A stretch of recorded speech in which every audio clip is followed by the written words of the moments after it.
Howdy, welcome to John's D&D Vlog, episode number 72. Today we'll be talking about D&D's first ever published standalone setting, the Misty Isles. As usual, as always with these module reviews that I do, please, if you're a player, don't watch this because I'm going to be giving away stuff that'll make your experience less fun. So please don't watch this episode any further if you're a player. This module was published back in 1977. It was a follow-up to D&D's first published standalone adventure, The Palace of the Vampire Queen, neither of which were published by TSR or by Gary Gygax. Instead, they were published by a company called We Warriors that operated out of El Segundo, California. The company was run by, and the products were written by, two people, Judy and Pete Kerestan. Usually at this point I like to say something quick about the authors. If possible, I also like to show a picture of them. Unfortunately, I can't. I couldn't find a photo. I couldn't even find out if they were married, or siblings, or cousins, or anything. I'd like to know more, but it seems that no one knows who they are anymore. Here's one page I found that had some information on them.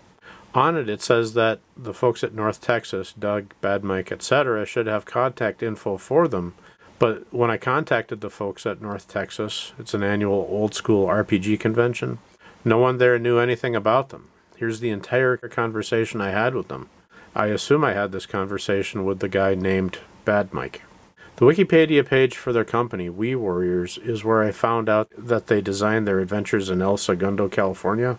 I also went online to see if I could track down any other information on them, and I personally had no luck whatsoever. So, Pete, Judy, if you're out there, I'm sorry. Thank you for the adventures. I really liked them. I'll have to keep talking about them, though, without giving you the full spotlight that you deserve. I'd wanted to buy and run these adventures for a really long time. They were just all way out of my price range, though. So I gave up on it, and I just stopped thinking about them. A few years back, though, the company called Precis Intermedia got the rights to publish these adventures, and they published them all as one big product that they called Adventures in the Misty Isles. I was very happy to finally be able to get my hands on it. It's available as a PDF and also available via print on demand. What you'll probably notice first when you start looking through this is how different it looks from a normal D&D module. What you may notice next is how bare it all seems. Pete and Judy simply didn't go into the same level of detail as Gary and the other module writers did. So when you look at it casually, it'll feel like the module isn't that big of a deal, like it's just going to be a monster condo. It isn't. As I studied the module out more in depth, I saw clues and pieces of an actual story strewn all about these very small descriptions. Just as Gary often did with some of his modules, Judy and Pete simply alluded to the main storyline but left it up to you as to how you would present it to your players. They left a lot of it for you to personally design. The module consists of a series of 9 islands, each of which has its own unique personality and storyline. And the stories connect one with another. It all makes for a very complex story told in a very bare-bones format. The part of the adventure that I was able to run I thought was quite interesting. When I went home this summer, I realized that I had the opportunity to run a group of players through a new progression.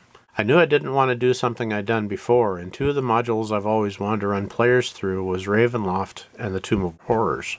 So it seemed pretty obvious that this progression would focus on horror. I started the progression with neither man nor beast, a Ravenloft module, just see episode 68 if you want to hear about it. I'd also always wanted to run the Misty Isles as well, so combining all of those just seemed like a good fit. I actually had some pretty big hopes for this progression. Ravenloft, the Palace of the Vampire Queen, the Tomb of Horrors, the possibilities seemed huge, very promising. When you run the Misty Isles, it's pretty important to have a really good understanding of the story for the island your players are currently on, and of course the bigger picture of what's happening all throughout the chain of islands. Luckily enough, the descriptions are all pretty short, and it makes your game prep time pretty quick.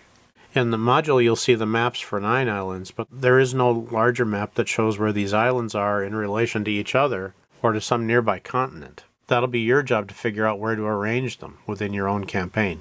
Also, like all other old-school modules, there's no XP info for the monsters you'll encounter here. It'll be up to you to use page 85 from the 1st edition Dungeon Master's Guide or chapter 8 from the 2nd edition Dungeon Master's Guide to calculate all of that out on your own. Here's the guide I made for the module. It was really helpful to figure out all that information before the game began. I suggest that you make your own guide. Having all the numbers figured out before your players get into these encounters is a great way of decreasing your own in-game stress. Lastly, one of these islands, number 3, is empty. You can do whatever you want to do with it. For us, this is where I put Dr. Fran's island from the module Neither Man Nor Beast. Keeping that in mind, had I made this decision before running Neither Man Nor Beast, I probably would have run the module slightly differently. Dr. Fran, in my campaign I called him Herb.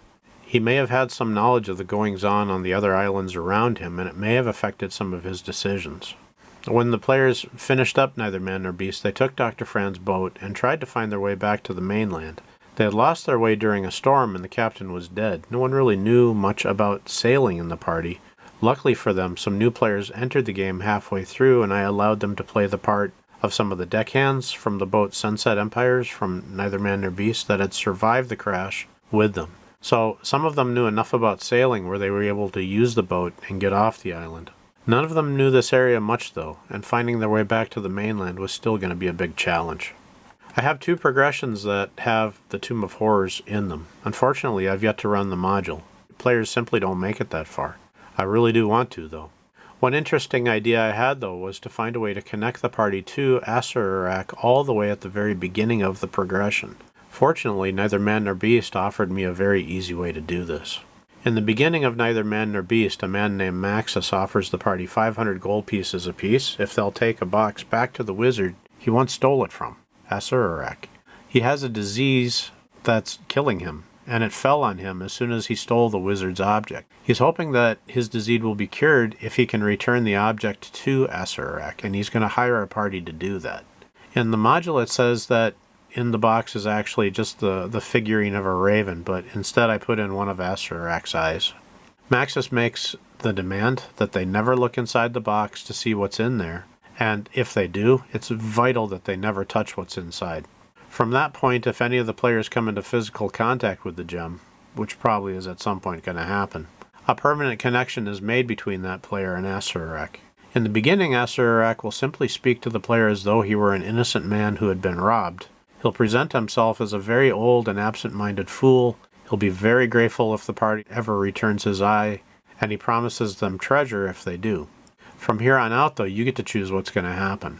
Either Asarak is evil and is using this connection to lure the party into his lair to destroy them. This is usually what happens in most D&D plots. From this point on, you would just use that mental connection that Asarak has with the player to fill them up with lies and manipulation to get them into all sort of trouble and to eventually to lead them to his lair.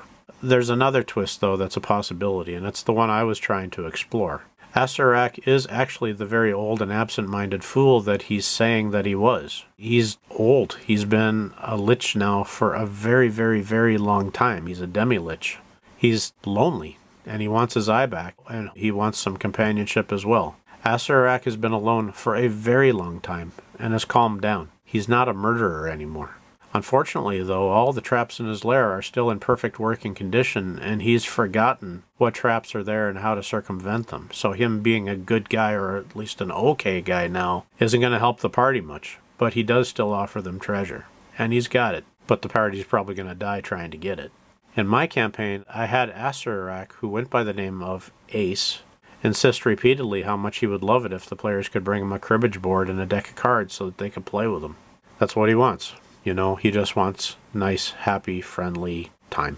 Anyway, I thought it would be interesting and different, so that's what I did. From here on out, it seemed like it would be a good idea to spill the beans on the main storyline for each of the 9 islands. I was only able to run the story for one of these islands, but it was a really good story. We enjoyed it up until the players gave up. Our story ended mostly because of just one factor: fights that were just simply too large. At the very beginnings of D&D, most of the players had probably moved into D&D from wargaming. They were used to the very big battles that had hundreds of troops on each side that happened in most war games. They probably all had the classic wargamer bean counter mentality. They didn't mind the persnicketiness. They didn't mind the over-complication. They didn't mind the very detailed way that combats are run in wargaming. They didn't mind any of that.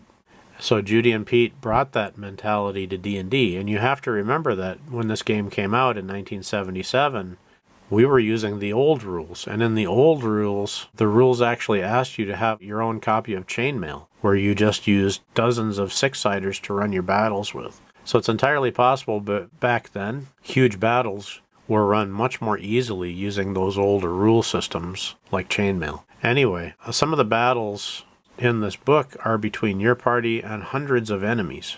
Some of the fights that we fought on this island were so big that they took several 3-hour gaming sessions to get through. All throughout it, I was super busy, just moving miniatures around and figuring out all the math. All the players could do was just sit there and stare at me as I was being super busy. It was super busy for me, but it was probably very boring for them. Anyway, we went through our first big fight, and it was interesting. It had a very interesting climax to it. But then another one of these big battles showed up, and I could kind of feel my players losing their patience. And then another big fight showed up, and then another big fight showed up. All of a sudden, my players just didn't show up anymore. It just wasn't fun. Apparently, I can put up with all sorts of boredom if it's getting me something I want. Not everyone has that kind of patience, though. My group didn't. They all gave up.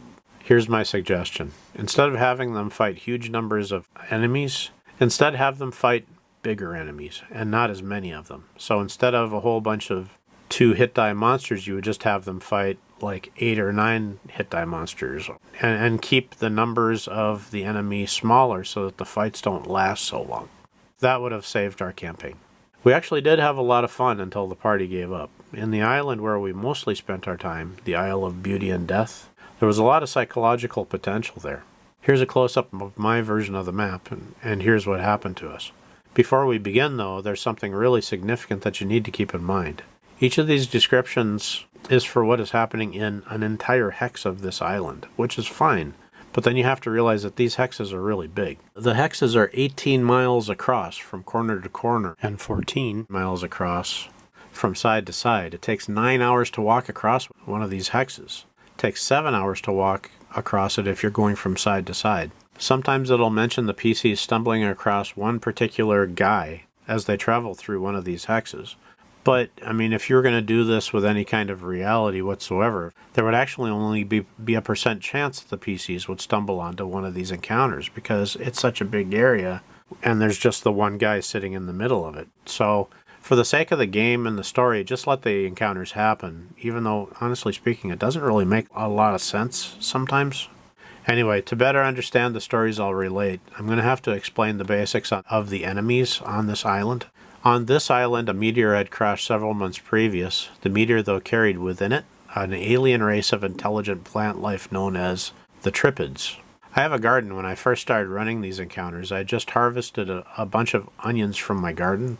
So when it came time to describe these aliens, I just said that they were giant, 6-foot-tall, inverted onion plants that walked around on 3 limbs and used their other 2 as arms. My players eventually began calling them onion heads. These aliens are themselves plant life, but they can also control the plants that are around them. And on top of that, they also have the ability to create pods that can change shape. If these pods come into contact with organic life for some amount of time, usually like the space of an hour or 2, they will absorb that being's intellect and memories and also shape themselves into whatever it was they were touching. So it is invasion of the body snatchers. Lastly, coming into contact with salt water hurts them. The module doesn't say how much, so I just arbitrarily said that any substantial contact whatsoever with salt water caused 2 hit points of damage to them. For the record, this setting was actually published in 1977, and the Donald Sutherland version of the movie, Invasion of the Body Snatchers, wasn't released until December of the following year. So, who influenced who? I always assumed that Donald Sutherland's movie was what inspired the Kerestans, but was it the other way around? I really don't know. The original version of Invasion of the Body Snatchers had been released 20 years prior to that in 1956, so maybe that was the main influence on the Kerestans. I don't know. I wasn't there. I have no idea. When the PCs first approached the island, they entered first into Hex number 7 and saw a young, beautiful barefoot woman dressed in rags on shore. They approached her and she said that she had been in a shipwreck and seemed to be the only survivor. The players offered to take her along with them, but at first she seemed hesitant. She stated that her legs had been wounded from being barefoot for so long and asked to be carried into their lifeboat. Yes, she was a tripod clone. The book calls them tripod duplicates. And she just didn't want to come into contact with salt water. The players, who had been tricked by me once by a very pretty woman in another lifetime, long, long ago in a temple of elemental evil far, far away, became justly suspicious and challenged the girl's concerns. The girl pretended to be afraid of them and ran off into the neighboring forest.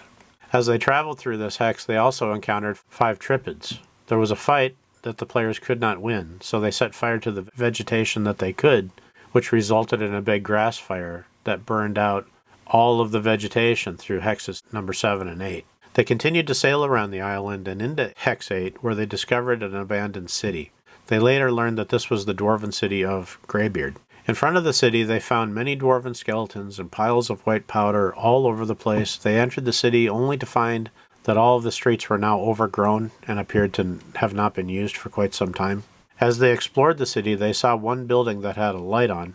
As they approached it, they could see through the window one man in robes sitting at a table eating. There also appeared to be many tall plants behind him inside the building, so that was suspicious. They entered the building, and as soon as they opened the door, the man sitting at the table told them to run. Instead of running, though, they all dove into the building, and it's kind of a good thing that they did, because once they got in, the last people that were getting through the door, the weeds outside were grabbing at their heels trying to trap them. But the last 2 guys to go through the door were strong enough to pass their strength checks and make it in. Still, though, they were stuck. They all managed to make it inside, only to find that the plants that were behind the man in robes were all tripids, who immediately attacked the party. The door to the outside was closed, so none of the weeds outside could join the fight. It was a very hard fight, though. Each tripid could do 2 attacks per round for 1d6 of damage each. The players, along with the man in robes, though, did manage to kill 2 of them, after which the remaining tripids ran away. They later found out that it was a create water spell that had been specialized into a create salt water spell. One of the main reasons for their success in that fight was this spell. When the ground became salted, the tripids immediately wanted to run away. They later learned that this man had been sent from the main continent of Lom to investigate the island.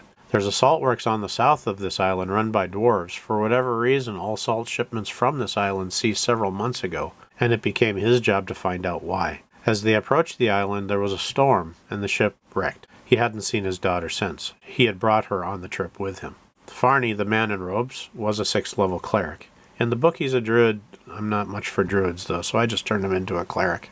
He then taught his create saltwater spell to all the clerics in the group, and over the next 3 days they investigated and looted the city. They also cleared all the streets of weeds. Their investigations continued, all the while with Farney searching for his daughter Diana. As they investigated Hex number 13, they saw a ship full of adventurers. The party warned them about the tripids, but none of them would listen, and they went off to seek treasure on their own. Before they left, though, they showed the party something interesting that they had seen in the northeast portion of the Hex. They were led to one section on top of a grassy hill where there was a set of women's clothing laying spread eagle out on the grass. Where the arms and legs once were, there was nothing left but mold. Farney immediately recognized the clothing as his daughter's. The party had explained to him, though, that they had met a young woman in Hex number 7 who also seemed to be similarly dressed, but they didn't know her name. No one knew what to do. They continued to investigate the island. They went to Hex number 14, where they found an abandoned salt works that, just like the city of Greybeard, had the corpses of many dwarves, now rotten and eaten away, strewn all about in front of the warehouses. At the salt works, they investigated their offices and found maps of the area. They now knew where they were and how to go home. Everywhere they went, they found piles and piles of white powder. Eventually, someone realized that they were piles of salt. It seemed that salt was being thrown everywhere on the island. Hex number 20 was deserted, except for these huge piles of salt. Hex number 16, eventually they did investigate that one, and they found the city of Lee Moth. All about the outside of the city, though, there were cows, hundreds of them. When they tried to inspect the city, though, all was fine for a while. They managed to find some loot, but on the second day of exploring, 30 of the cows stood up on their hind legs and began walking straight at the party. These cows were huge. A cow standing up on its hind legs is going to be like 9 feet tall. They're huge. They're not little. They're stronger than ogres, probably. Anyway, one of the fighters wanted to fight them, but the rest of the party decided that it would be better to just leave. This is when they chose to temporarily abandon their search for Diana and return to the mainland where they could find reinforcements. Upon reaching home, they went to Farney's house, where his wife began to freak out once she realized that her daughter had not returned with him. News soon spread, and all of Farney's male neighbors, 20 0-level fighters, aggressively volunteered to go with Farney to rescue his daughter. Also, because Farney was a government official, he was able to get 20 second-level fighters as well as 5 second-level clerics to go and investigate the island with him. So they were given an additional 3 boats, so a total of 4 boats, and they all went back to the island, where they entered hex number 1 and were immediately attacked by 4 giant flying manta rays, which are much bigger than I realized. They're like 8 hit die monsters. And it was a very good, spectacular fight. One of Farney's neighbors was killed. He had been snatched off the boat and chewed up, and they couldn't heal what was left of him, so he died.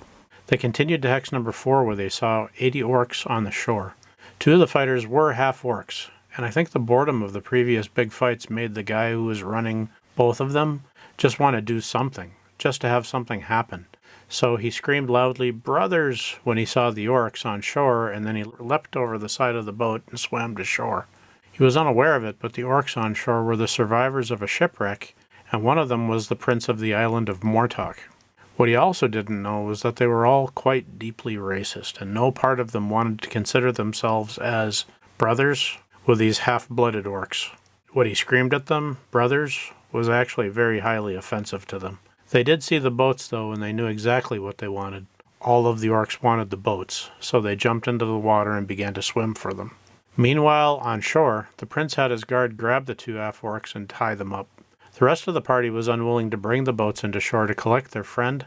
They began sailing away from shore to avoid the orcs that were swimming towards them.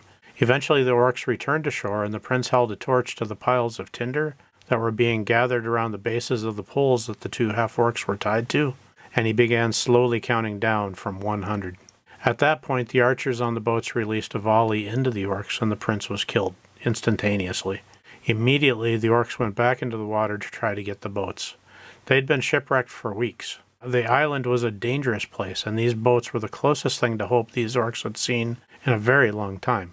What they did was suicidal, but they were desperate. The archers mowed down half of the group as they swam towards the boats. Eventually, a handful of them made it to the boats, where some of the 0-level fighters were taken as hostage. The players, though, refused to surrender, and one of the hostages were killed as the orcs leapt off the side of the boats to try to steal the lifeboats instead. 3 of the lifeboats were taken. 2 of them, though, were quickly swamped, as far too many orcs tried to get aboard them. They really were desperate. The remaining orcs, about 2 dozen, that did not die, escaped back to shore and into the forest. 1 lifeboat that had 2 orcs in it managed to escape. The 2 half-orc members of the party were reclaimed, and the party returned to the south of the island, where they retook the city of Lee Moth in hex number 16. It was a huge fight, and it took about 6 hours of actual gameplay to complete.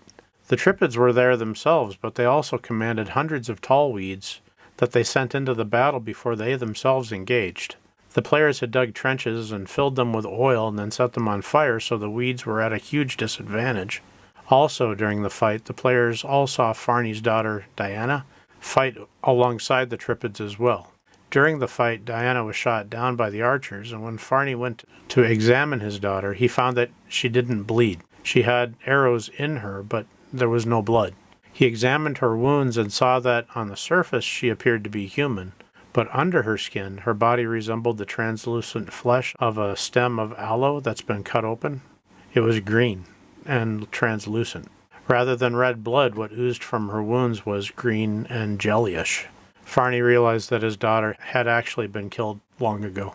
This is when the game began to die. 6 hours of dice rolling and moving miniatures is a lot for a group of players to endure.